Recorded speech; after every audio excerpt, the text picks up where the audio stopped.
Сәлем достар, бүгін менің каналымда кезекті сабақ видеосы және Вернер GoDirect жинағының жаңағы бір датчигі фотогейт, яғни жарық қақпасы деп аталады. Осы фотогейт датчигін қолданып біз кинематика бөліміндегі еркін түсу деуін анықтау зертханалық жұмысын жасауды көрсетейін.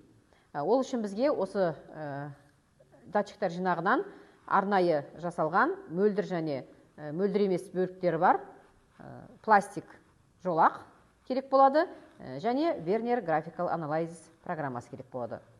Ең бірінші Вернер Graphical Analysis программасын іске қосамыз.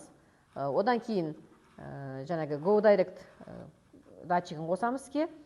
Датчиктерді іске қосқан кезде байқап тұрсаңыздар, мына жерде Bluetooth жаңағы индикаторы жыпылықтап тұрады, яғни датчик жұмыс істеуге дайын деген сөз. Енді қазір программадан безымяны әзірге бізге ұсынылған файлдың аты безымяны файлға кіреміз де создать эксперимент командасын таңдаймыз.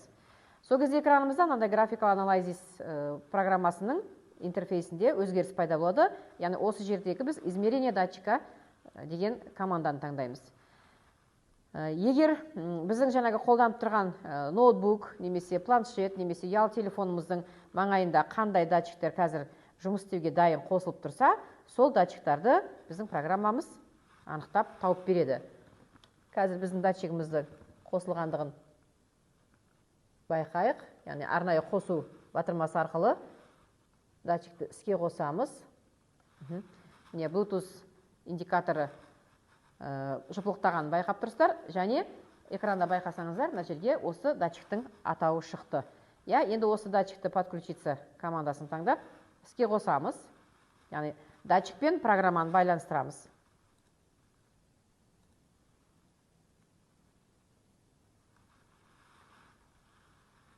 Кішкене желінің қателіктері болуы мүмкін, техникалық. Енді датчикті іске қосып алғаннан кейін, мына жерде жоғары жағында подключенный устройство деген жерге біздің датчигіміздің атауы шықты, яғни жұмыс істеуге датчигіміз дайын деген сөз. Кішкене паузаға қойып тұрамыз ба?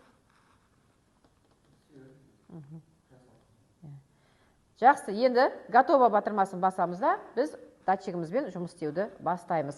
Қазір енді біз еркін түсу деуін анықтау үшін әуелі дененің белгілі бір биіктіктен құлап түскендегі уақытын өлшейміз графиктағы ұсыныс бойынша, және скорость жылдамдығын өлшейміз. Яғни қандай жылдамдықпен қанша уақыттың ішінде құлағанын өлшеп аламыз. Ол үшін начать измерение командасын береміз. Содан кейін жаңағы жолағымызды жарық қақпасынан өткіземіз.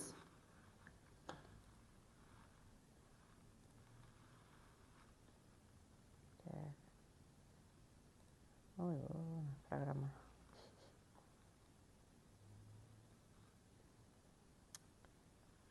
Пауза қоя тұрамыз ба? Bluetooth-бен соединение прервано дейді.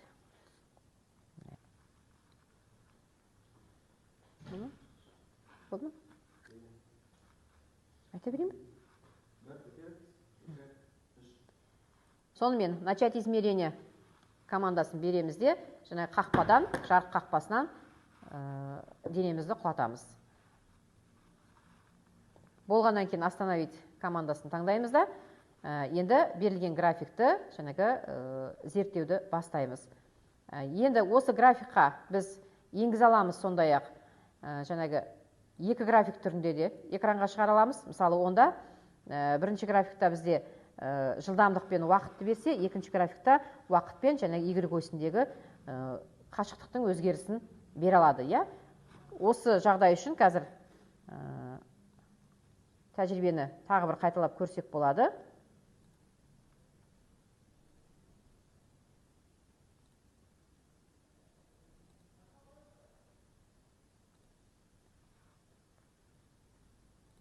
Яғни датчигіміз қайта таңдап аламыз.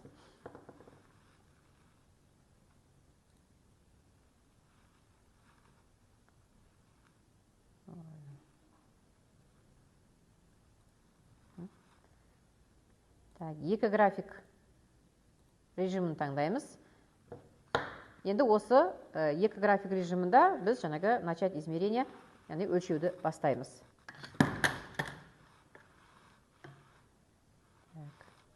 Дұрыс болмады ма? Дұрыс болмады.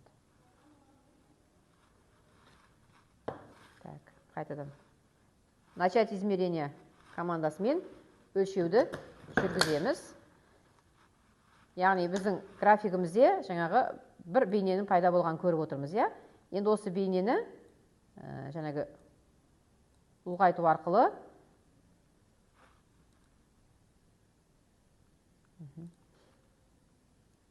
үлкейтіп көре аламыз, міне. Я, графигімізді.